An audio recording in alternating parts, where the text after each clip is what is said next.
Fala galera, beleza? Mais um estudo aí para o nosso canal e eu quero trazer uma reflexão para a gente nessa tarde muito importante, né? Muito importante. O que devemos fazer para herdar a salvação? Olha que interessante.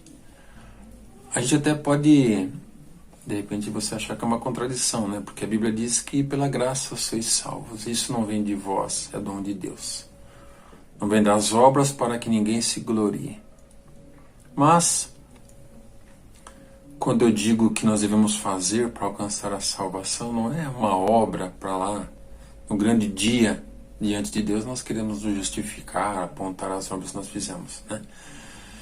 Na verdade, o fruto de Deus, ele nos motiva, ele nos leva, né, a fazer a obra de Deus. Ainda que a nossa carne seja má, ainda que de nós mesmos nada podemos fazer, o Senhor é quem nos dá graça, né?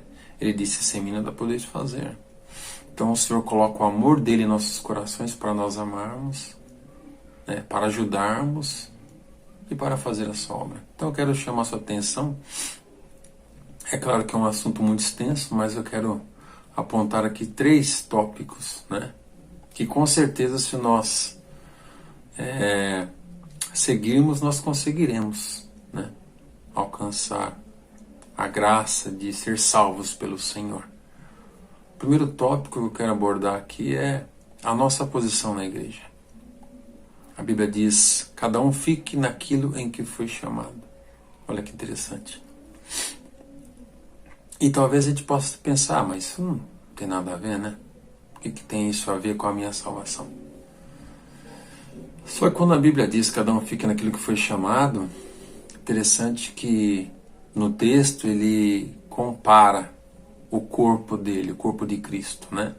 Ele compara com os nossos membros. Olha que interessante. E ele fala, um é pé, outro é mão, outro é orelha, outro é nariz. Ele diz, nenhum é mais importante do que o outro, mas cada um tem uma função importante. A orelha não pode ser nariz, até porque a orelha ouve, o nariz cheira. Não é isso? É interessante isso, essa comparação que o texto nos traz ali, já nos traz mais uma coisa muito importante, que às vezes nós nem levamos em consideração. Cada um tem uma obra específica na igreja. Foi Deus quem nos chamou e nos deu uma obra específica, ou seja, o nariz tem que ser nariz, a orelha tem que ser orelha, a mão tem que ser mão, o pé tem que ser pé. Então imagine você, dentro desse tópico, cada um fica naquilo que foi chamado. Deus te chama para você ficar na porta da igreja, você vai receber as pessoas. Esse é o seu chamado. Ah, mas não é importante. Quem disse que não é importante? Jesus falou que, como você pode falar que você não quer ser orelha, se você não quer ser nariz, o corpo pode não ter orelha, não ter nariz, então não há um mais importante que o outro. Todos são iguais, todos são o corpo. O principal é a cabeça, que é Cristo. O resto é corpo. Mas há uma importância nisso, olha, perceba. Deus te chama para ficar na porta ali, para receber as pessoas, esse é o seu chamado. Nem mais honroso, nem menos honroso. Todos na igreja são iguais, desde o pastor até o membro mais novo. Todos têm, diante de Deus, a mesma qualidade, a mesma importância. Só que olha que interessante, aí você foi chamado por Deus para ficar na porta, trazendo as pessoas para dentro, recebendo aquelas pessoas.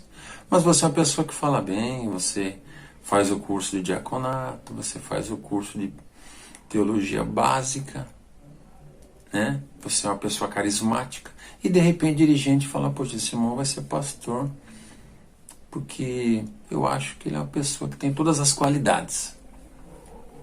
Isso sem buscar a Deus. E aí, um belo dia, ele pega esse irmão qual Deus chamou para ficar na porta e unge ao pastorado. E entrega uma congregação na mão desse irmão. A pergunta que fica é, e aí, como é que fica a situação?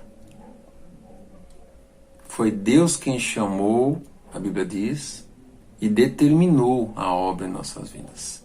Aí, por conta de uma situação dessa, esse irmão que era para ficar na porta, ele está à frente de um rebanho, ele não tem o dom, ele não tem a unção pastoral, e aí ele vai sofrer e fazer muitas vidas sofrerem.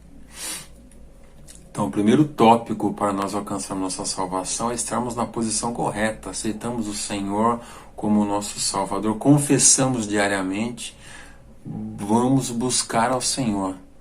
O que eu sou na tua casa, meu Senhor? Buscar em oração, em jejuns, até que Deus venha revelar qual é a tua posição na igreja. E o líder da mesma forma, o líder do ministério também tem que buscar o que cada membro da igreja é no corpo de Cristo. E não simplesmente olhar, eu acho que aquele é isso, aquele é aquilo outro. Isso não existe. Tenho acompanhado algumas, infelizmente, tristes mensagens aí, né, de pastores que têm se suicidado. Aí a pergunta que fica, né? Será que ele realmente era um pastor? Porque ele não aguentou a pressão, né? Ele não aguentou ali as situações que vieram sobre ele.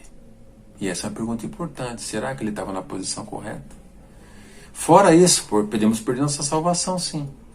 Porque se você é colocado numa posição de pastorado sem ter o chamado, você com certeza não vai conseguir tocar a obra, não vai conseguir tocar aquelas vidas. Você poderá pregar mensagens erradas, fazer aquele povo errar, e aí Deus vai cobrar de você, e você não vai alcançar a sua salvação. Então esse é o primeiro item importante para alcançarmos a nossa salvação. O segundo item que eu quero chamar a sua atenção, muito importante, creio até que a coluna dorsal da nossa vida com Deus, é você analisar a sua vida, procurar as concupiscências da sua vida. Todo ser humano nasceu com o pecado original. E esse pecado original ele traz concupiscências, desejos desenfreados. Cada ser humano tem um desejo diferente. Um se inclina para a bebida, outro se inclina para a droga, outro é mentiroso, outro se inclina a olhar a mulher do próximo, a cobiçar a mulher do próximo, outro ama o dinheiro. Então, o segundo tópico aqui, que você analise a sua vida dentro das obras da carne, que está no livro de Gálatas, capítulo 5, versículo 19. Eu vou deixar aqui na descrição do vídeo um estudo que nós temos sobre isso, tá? No nosso site. E então você vai lá, abre, olhe as obras da carne, e aí você busque na sua vida aquilo que você tem certeza. Você é uma pessoa irada, né? Tende a mentir, tende a ser gananciosa, e aí vai. E aí você vai lutar contra essas obras da sua carne. Paulo fala, olha, aquilo que eu quero fazer eu não faço, mas aquilo que eu não quero já está em mim, porque o pecado habita em mim. Então, o segundo item, relacione as obras da sua carne, lute em oração, lute em jejuns, peça ao Senhor o fruto do Espírito, o qual te dará o domínio próprio contra todas as obras da sua carne. Isso também é muito importante.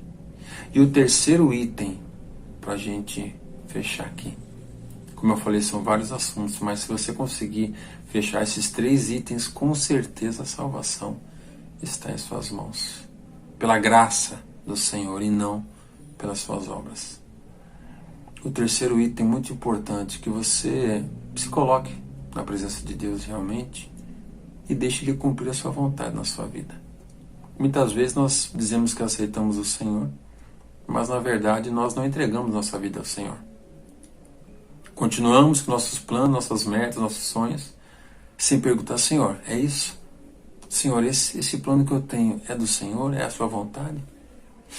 E nós não entendemos que esse assumir o compromisso com Deus é entregar a nossa vida a Ele.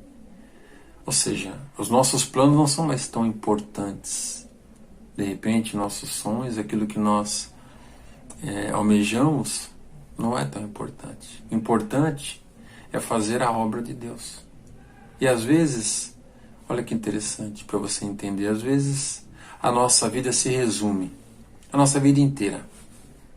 você vai até o metrô Corinthians Itaquera, você embarca no trem e você vai descer na Barra Funda. Simples assim.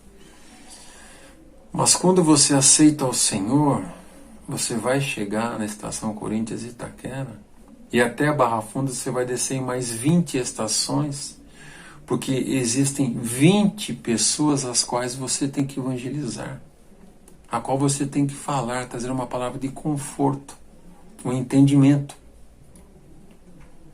Nós vimos isso com Filipe.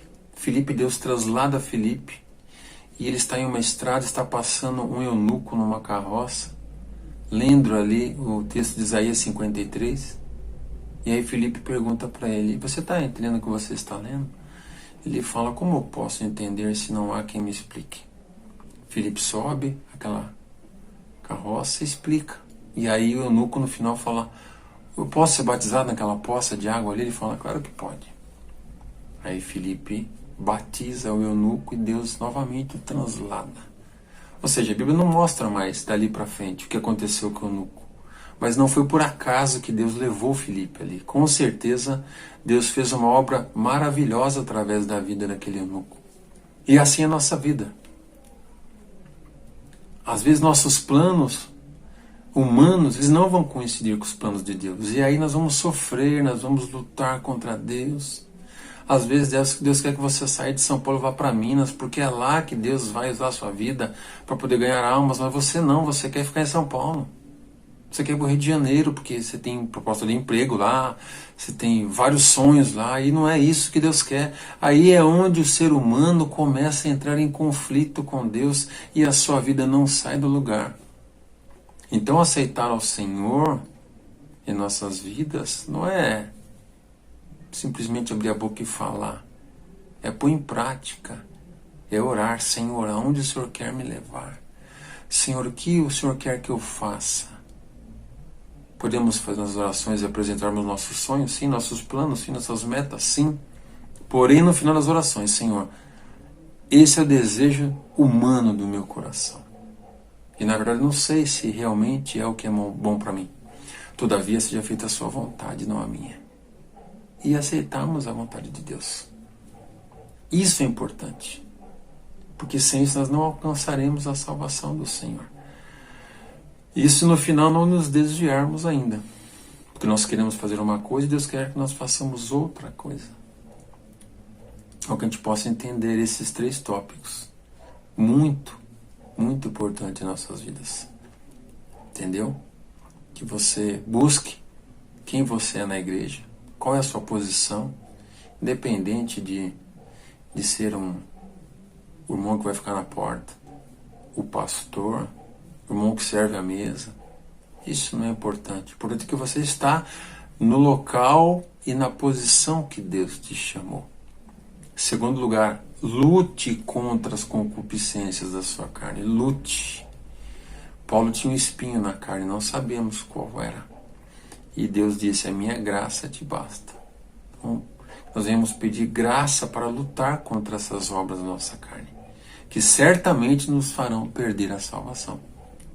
E o terceiro item é esse que eu acabei de falar: aceitar realmente a vontade de Deus. Não adianta fingirmos, não adianta irmos à frente, ali de repente emoção, alguém te levou, arrastou, mas saindo de lá você continua do mesmo jeito, sem realmente querer fazer a vontade de Deus.